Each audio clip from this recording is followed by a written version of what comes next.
Hello everyone, my name is Santino Miguel Cabrera. Today we're going to talk about the hormones of male and female reproductive system. First is the testes.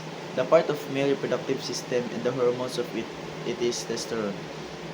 The function is it regulates the development of the male sex organs while still an embryo.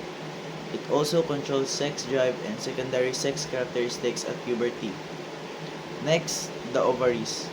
It is part of the female reproductive system. The hormones the hormones is estrogen and progesterone.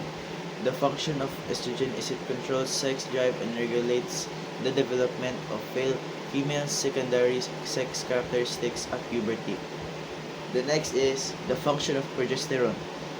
It controls the development of the endometrium during the menstrual cycle and the maintenance of the uterus during pregnancy. Next, we have the prolactin hormones. The the function of it is stimulates the production of milk in the mammary gland.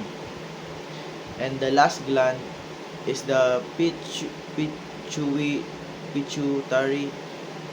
The first hormones is the luteinizing hormone, can be called as LH.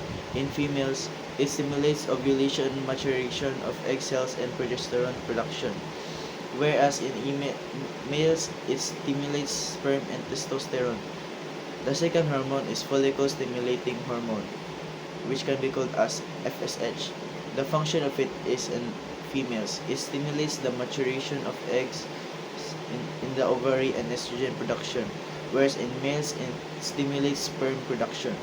That's all for today. Thank you.